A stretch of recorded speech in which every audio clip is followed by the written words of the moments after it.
All right. So today we have a guest lecture, not so far, not from very far. So Imran Askar is a doctor from Aalto University and has been a senior researcher in our fuel cell group, and specialized on solid oxide fuel cells and low temperature solid oxide fuel cells. So we'll hear a presentation. It will be also recorded because Imran is also taking pedagogical courses. Great. Very glad to have you here and looking forward to your lecture. Yeah, thank you so much. Yeah, I welcome you all to this lecture, and we will talk about this ceramic nanocomposite fuel cells and single layer fuel cells. So first of all, I'd like to just briefly tell about our research group. We are from New Energy Technologies group, and here is our team which are working on fuel cell research. So we have postdocs, some here Ifo that you will meet him in the lab. He will conduct lab sessions with Ashwini, and we have two doctoral students, one master degree students, and I'm doing postdoc here. And thanks to Yaman for his contribution in the fuel cell research. And so here are the learning goals of this lecture. So we will try to make sure that we get familiar and understand the basic working principle of ceramic fuel cells, which are also called solid oxide fuel cells. Then we go further into nanocomposite fuel cells.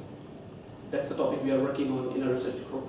Then we also work on single layer fuel cells, because as we know, conventionally or generally the source of fuel cells are 3-layer devices. But we have also one unique concept of single layer fuel cells. So we will try to understand the basic working principle of those 3 fuel cell technologies. Then at the same time, in our fuel cell research, we use different kinds of characterization techniques. And we will try to get familiar with those characterization techniques in this lecture. And finally, we will try to see what are the current research challenges in our fuel cell research and what are our goals. So this is we try to cover. So let's start with a brief introduction of fuel cell technologies. So in this course, you have already been studying fuel cell.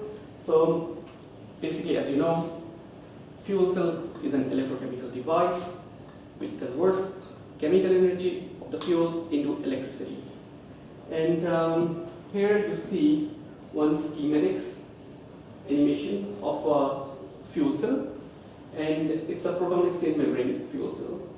So we supply fuel, which is hydrogen in this case, on the anode side, and air or oxygen on the cathode side. Oxidation reaction takes place here, so when we supply hydrogen here, it oxidizes into hydrogen ions. Electrons go through the external circuit because this proton exchange membrane only allows protons to pass through it. And then we have oxidation reaction here, and there we have reduction reaction. And as a result, the only byproduct is water. So we get water, but at the same time we get electricity. So it's very clean energy technology. So here we see the 2 atoms of hydrogen molecules reacting with one oxygen molecule, and we get water. So the only byproduct is water. There are different kinds of fuel cell technologies which can be characterized according to the materials used in those technologies, and that also defines the operating temperature of those devices. For example, we have this polymer exchange membrane fuel cells, which are also low temperature fuel cells. We use them around 40 to 80 degrees, and we use hydrogen as fuel because they are a bit sensitive to, we cannot use any other fuel cell, any other fuel there, hydrocarbons there, because we need some kind of reforming if we use any other fuel cell as a fuel, methane or any other fuel. First we need to convert it into hydrogen, we need to reform it first. Then we have this phosphoric acid fuel cell technology, which is used at higher temperature, and in both of these we have protons, which are the ionic conductor in the electrolyte layer. And in all of these cases, these electrolytes, they must be insulated to electrons conduction. So they should not conduct any electrons to pass through them, otherwise there will be a short circuit. So these layers are only allows ions to pass through them. In these first two categories, we have protons, which are moving in the electrolyte layer. Then we have alkaline fuel cells, which basically use hydroxides, is the ion which is moving here. Then we have higher temperature fuel cells, 650 and even higher, molten carbonate fuel cell technology, and solid oxide fuel cell technology. In molten carbonate, we have carbonate ions, which conduct in the electrolyte layer, and in solid oxide fuel cells, we have oxygen ions, which conducts there. So oxidation reaction happens on the anode side, reduction reactions happen on the cathode side. We get different ions, like in the case of solid oxide fuel cell, we get oxygen ion, which moves through the electrolyte, and we get water here. So generally, I always think about fuel cell technologies like a sandwich. So like a sandwich, which is usually covered by two breads, these are porous structures. Similarly, our electrodes should be porous because we need these kind of gases to diffuse through the structures so that we get good catalysis there. But this should be very dense layers, otherwise gas leak through the membrane and it can cause problems. But in sandwich, we have something what we like, but that defines the sandwich. So it's a tuna sandwich or it's a vegetarian sandwich. So this similarly here, the electrolytes is the major thing which is defining the type of fuel cell. So that's basically about different fuel cell technologies, but in this lecture, we will start with solid oxide fuel cell and then we continue. So basically, then we continue with this solid oxide fuel cell. The solid oxide fuel cell is a promising fuel cell technology, and here is a schematic structure of a solid oxide fuel cell. So there are three layers: anode, cathode, and electrolyte. We supply fuel on the anode side, hydrogen or methane. Since we are operating at higher temperature, we have fuel flexibility in this case. So it has this what is called reforming. So we can supply different fuels here. So oxidation reactions happens here, and reduction reactions happens on the cathode. So starting from here, then we supply, let's say, oxygen here. It is reduced, and we get oxygen ions. And this electrolyte, which we'll go through in detail in later slides, allows only oxygen ions to pass through it, through a certain mechanism, which we will go through in the lecture. And this oxygen ion goes to anode, and there it reacts with hydrogen, and we get water, or depending on if you have methane as a fuel, you also get carbon monoxide and carbon dioxide. So depending on the fuel, we have different reactions here. So hydrogen, if we are supplying hydrogen as a fuel, it reacts with this oxygen to give water. But if we have other fuels, then we have different steps. So this methane reacts with oxygen ion to give carbon monoxide, and we get lots of electrons, and then further it gives carbon dioxide. So depending on the fuel, we get only water, or water plus carbon dioxide and monoxide. So these are generally the basic working principle of solid oxide fuel cell. Here's one schematics which is trying to explain the same thing. So we supply fuel on the anode side and air or oxygen on the cathode side in this schematics. So these cathodes and anodes, they are porous structures, so that our gases go through the structures, and this electrolyte should be very dense, so that it doesn't allow these gases to leak through them. And for example, in this case, hydrogen is going in here, and at some point, which we call three-phase boundary, we will discuss that in the later slides. The reaction happens, and as a result, we get oxygen ions, which move through these electrolytes to anode side, and there they react with hydrogen to give 4 electrons and water. And we get lots of electrons and get quite much electricity. So this is the basic working principle of solid oxide fuel cell. And here I try to talk about where does this reaction actually happens. So when we supply this oxygen gas on the cathode side, it gets to electrons and it gets oxygen ions. But this reaction is actually happening on one point where our electrode material and electrolyte material and the gas, all these three meet each other, which we call three-phase boundary or triple-phase boundary. So reaction is limited to these sides. In this particular case, reaction will happen only at this point. And oxygen ions are created and they go here. And here the reaction, oxidation reaction will happen only at this point, where all the gas, hydrogen gas, anode, and electrolyte meet. So that's only one point. So that's one of the reasons that we need to make these structures porous so that we get more three-phase boundaries. For example, in this case, when we have electrolyte, which should be very dense, otherwise the gas will leak through it, we have these electrodes, porous electrodes, so that the gas can reach here, and these are the points, the black spots, where our electrode, and the gases, they meet each other, and reaction happens.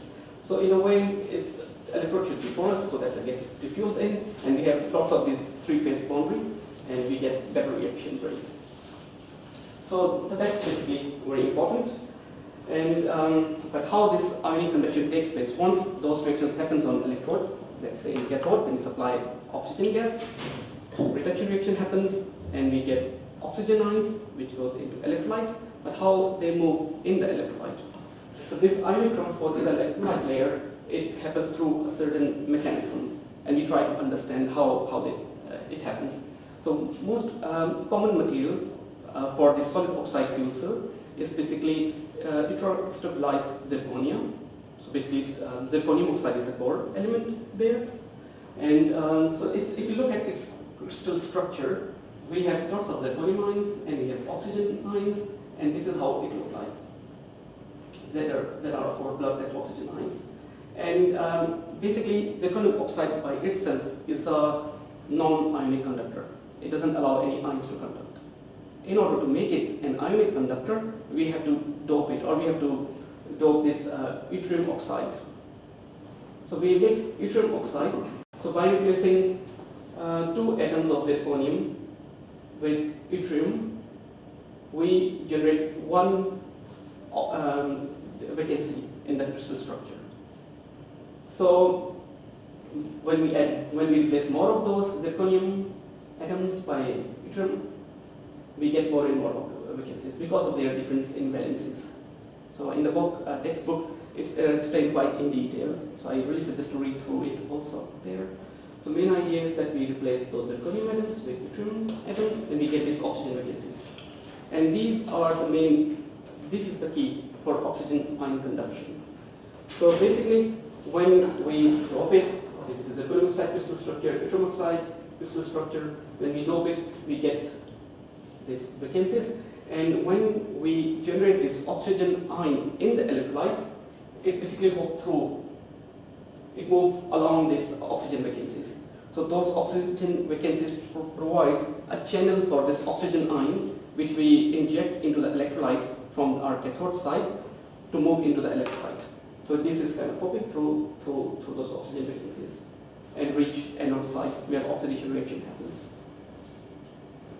So, as I said, like replacing 2 zirconium atoms with yttrium oxide, we get 1 vacancy. So there has been different studies that what is the optimal value of how many atoms of zirconium we should replace to get the optimum ionic conductivity. Because if we replace too many atoms of zirconium oxide with yttrium oxide, at some point we generate too many of those oxygen vacancies, and then they start interacting with each other. The whole crystal structure starts to collapse.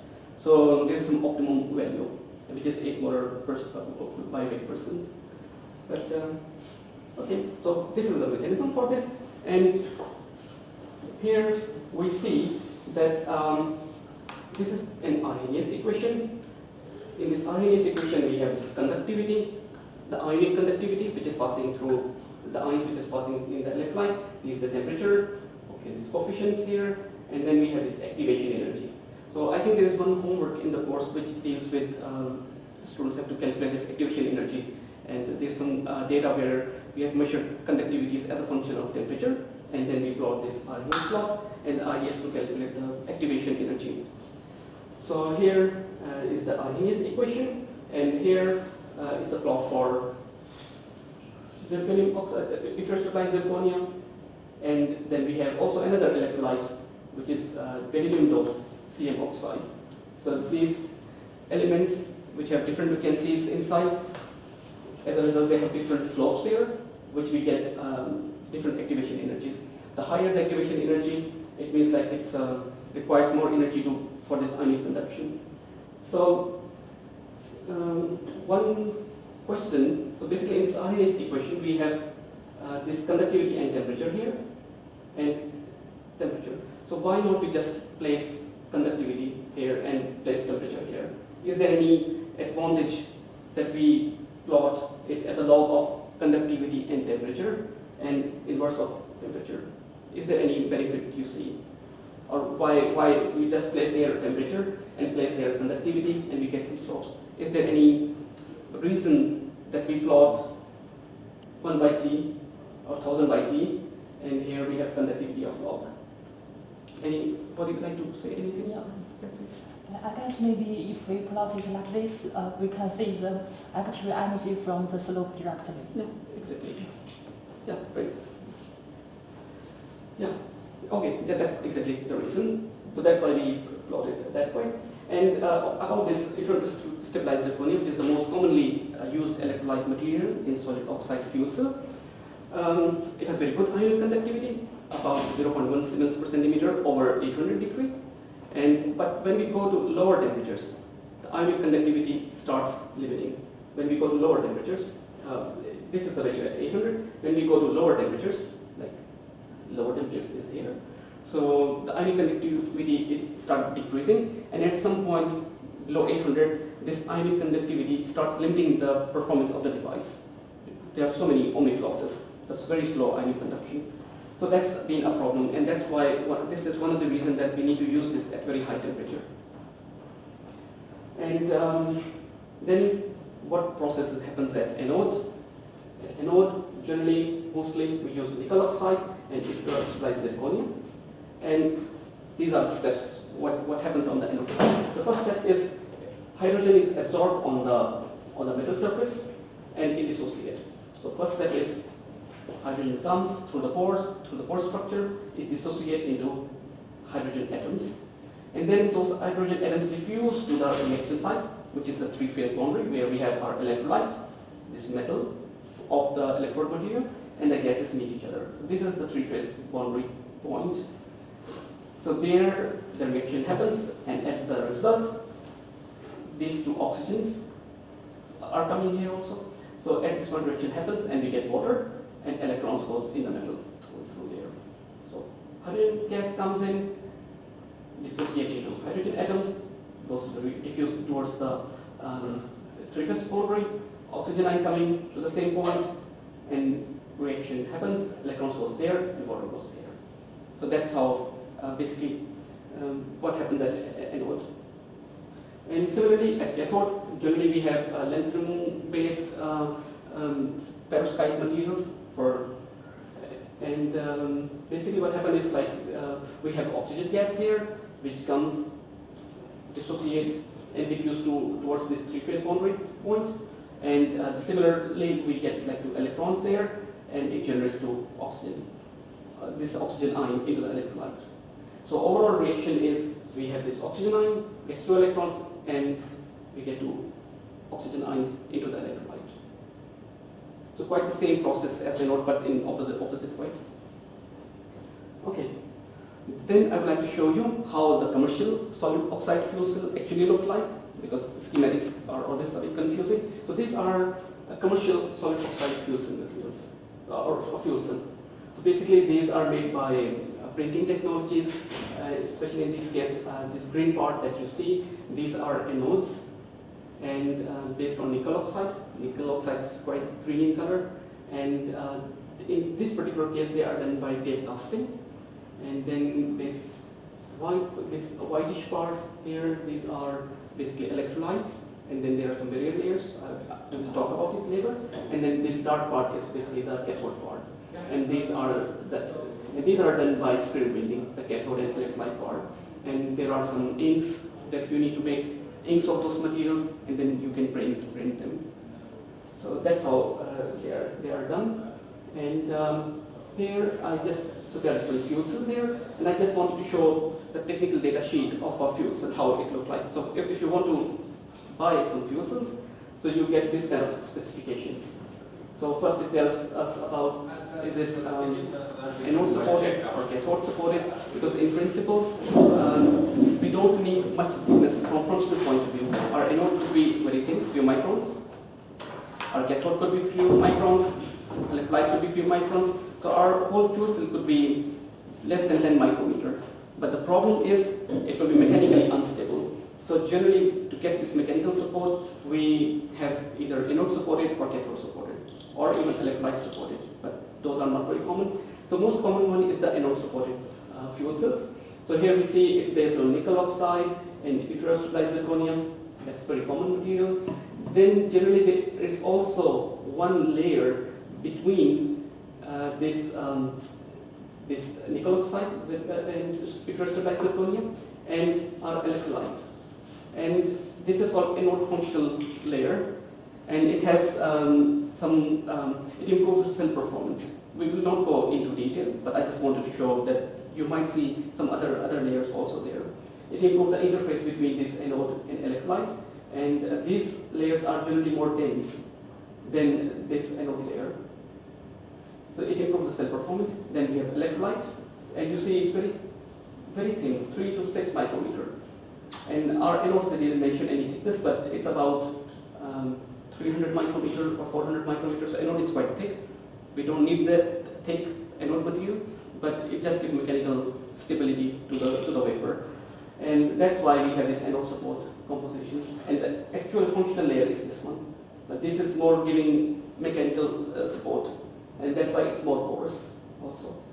Then we have like different thicknesses here, and on the other side, okay, in cathode, here they use LSC, which is also lanthanum-based perovskite material, but it's not LSM, it's LSC, and which is lanthanum strontium cobalt oxide.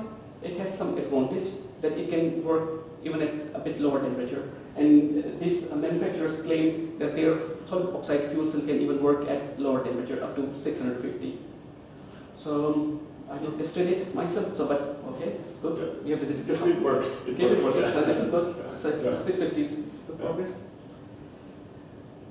And okay, so very promising technology, no doubt, but it has some issues and some limitations.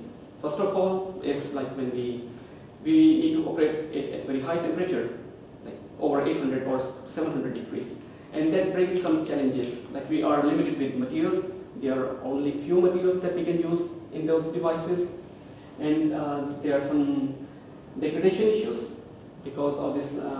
We are using different kinds of materials inside, which have different thermal expansion coefficients, and during this cycling, when we raise the temperature to 800 or 900, they expand